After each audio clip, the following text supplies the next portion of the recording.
back to JOJ. It is January 23rd, and we are kind of, I don't want to say wrapping up on love, because next week is going to be a special couples edition. Yeah. But we are kind of wrapping up our subtopics on it. Mm-hmm. And so this week we kind of thought we would touch on love of what's not good. So we've got a couple Bible verses to go along with that. And the first one is 1 Timothy 6:10. For the love of money is a root of all kinds of evil. Some people, eager for money, have wandered from the faith and pierced themselves with many griefs. Mm-hmm. And then the second one is Hebrews 13:5. Keep your lives free from the love of money and be content with what you have, because God has said, never will I leave you, never will I forsake you. So I know both of those verses kind of all tie into money. Mm-hmm. But yeah, I mean, a lot of times that's, kind of where you go astray is mm-hmm. because you always want more, or, want nicer things, or, just kind of whatever. And mm-hmm. so it all maybe in the end ties back to money. Financial. Yeah. Something financial. Absolutely. Yeah. That's, that 1 Timothy 6:10, the first line of that, mm-hmm. a lot of people know John 3:16, and they know, I feel like a lot of people know for the love of money is the root of all kinds of evil. The rest of that verse, a lot of people don't, I don't think, I know I don't know as well. I could have told you for the, love of money is the root of all kinds of evil, but people eager for money have wandered from the faith and pierced themselves with many griefs. So it kind of gives you a, mm-hmm. What can happen if you do that type thing. So I don't know that I certainly didn't have that part of that verse memorized. No. And that's exactly what you were saying. That desire can certainly lead you astray, mm-hmm. and then cause a lot of problems throughout your life, mm-hmm. if that's really where your focus is. And that's what it's, to me, that's what it's talking about there. It's mm-hmm. that it's that love, it's that desire. It's you can go back and look up the definition of love from our first week of this, but that love of money is where that is definitely rooted at, and can cause you to love things that aren't necessarily as important as. And I mean, even with that, you can have love of a hobby or mm-hmm. your job. I know that, I've had, some friends that have had different things, and, whether it's a spouse or child or parent, at some point, you've probably dealt with somebody that you feel like loves something more than you at that point, because again, all of your focus is being put into this. Then where is it being fruitful? Like, is mm-hmm. it being fruitful because you're getting higher up in a position at a job, or, even now people with gamers, that's a reality. It is. That's not what I was expecting you to say, but well, yes. I'm just thinking of like people that like really focus on something You're else. Absolutely right, though. And I think of people that like, that they're, and it's typically husbands, that's just the way it is. That are gamers. And so like they will stay up late playing mm-hmm. games, and like, so they go to bed separately because they're like, no, I want to get to this level, or whatever it is you do. So stuff like that, just little things are. Does waking up early to go hunting, is that kind of, I feel last one you said I picked on you, so are you picking on me now? I really wasn't, but if we're going to, maybe. I guilt tripped him this week because he said he was going to get up Saturday morning and go hunting, and I was like, that'll be like one of the last mornings we can sleep in because of he'll start traveling and everything, and Abby has travel volleyball, so I was like, we won't get to sleep in and wake up together. And well, he's probably still going hunting Saturday, so I don't know. I've not decided yet. It might be snowing, so. But what you were getting at with all of that is it is not this verse. Both of these verses, are especially talking about the love of money. Mm-hmm. But anything that we put above God in our life is we get those priorities out of order. Mm-hmm.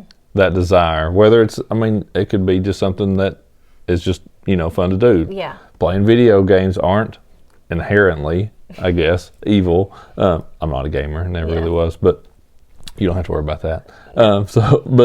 It's not inherently a bad thing. Is there something better you can do with your time? In my opinion, probably. But it's not necessarily a terrible thing to do. But if if it's priority over everything else in your life, and that's where it steps in. Mm-hmm. I think,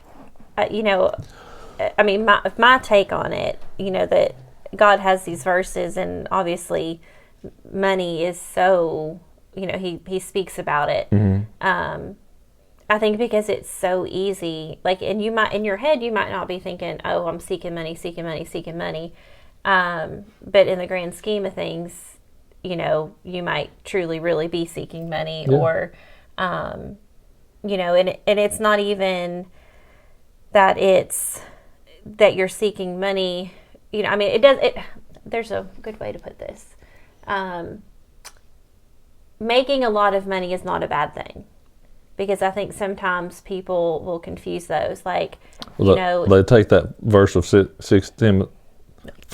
Timothy 6:10. They take that verse and they take out for the love of. They say money is a root of all kinds of evil. That makes sense. They leave that part of it off. Yes. For the love of money, they just say money is a root of all. Of all things. But if you have been blessed to where your job or inheritance, whatever, that you have a lot of money, what you do with it and where you put it is key. Mm-hmm. And not, some of the people that we have met that, Lord, I don't know what their bank accounts look like, but, could have the most money you can ever imagine. And you meet them and you never would know it. Yeah. They don't live their life. Mm-hmm. Based off of that. I don't remember if I had heard it somewhere, or if I read it, or what it was. But a statement that goes along with that really well is they said that having financial blessing, all it does is a magnifying glass on who you are as a person. If you're a good person without a lot, you're going to be a really good person with a lot. Yeah. You're going to be a good steward of it. You're going to do good things with it. You're going to help others where you're able to, when you're, all those type of things. If you're kind of a crappy person without much, you're going to be a really crappy person with a lot. That's just, and I thought, man, you can look at people and the way they live their lives, and I'm looking at, people that, whether it's artists or whoever, that you can look at and say, man, that you can tell that's just a good person. Mm-hmm. They do good things. They're involved in good things. They promote good things. And other ones are not so much. Not so much. So that's, and again, I don't, whoever's quote that was. Yeah, it's a pretty good one. That I messed up. I thought it was a pretty good one. Yeah. And so, obviously that's, a big one, because I think everything in the world somehow pretty much revolves around finances. It does. Because you got to have it to live. So, I think that's just a major one. Mm-hmm. But even in little things, if your focus, like God said, if you've in line where you are focusing on God first, and then other things fall into place, it will all ultimately come back to whether you're being selfless or selfish with your time and resources. It's so easy to get out of whack, out of your priorities. Yes. Yeah.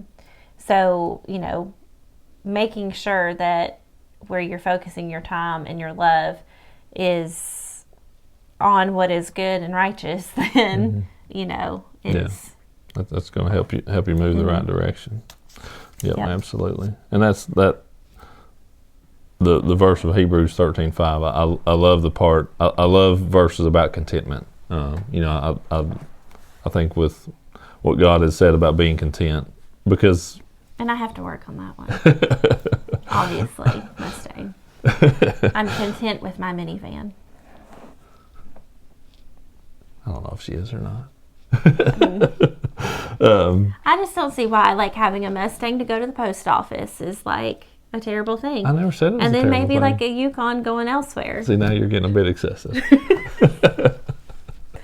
The van is great on gas. And I tried to... and it hauls all of the children and their friends. Jake, this has to make the show. The twins and I tried to buy you a Mustang. I was going to buy you one in Blaine.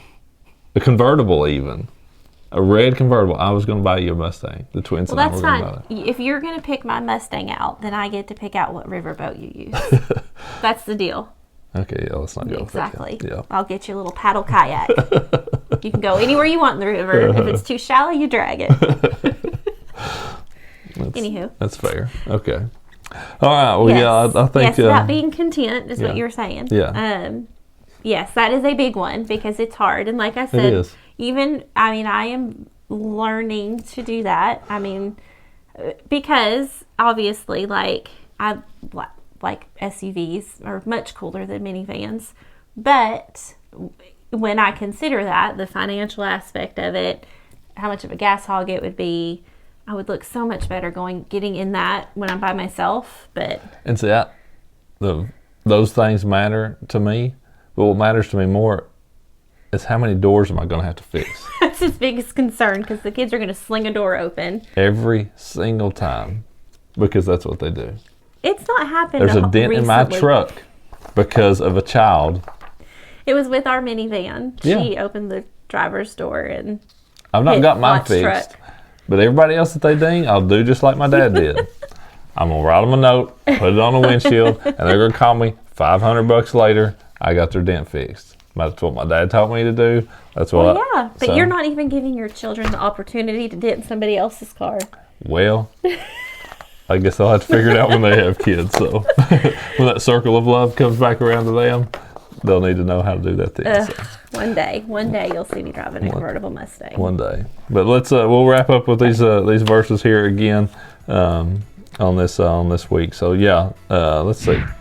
1 Timothy 6:10, For the love of money is a root of all kinds of evil. Some people, eager for money, have wandered from the faith and pierced themselves with many griefs. And then the second one is Hebrews 13:5. Keep your lives free from the love of money and be content with what you have, because God has said, never will I leave you, never will I forsake you. That's right. All right. Well, thank y'all for watching. And next week be a special couples edition. Yep, Should be fun. It should be fun. So come on back for that. We'll see you then.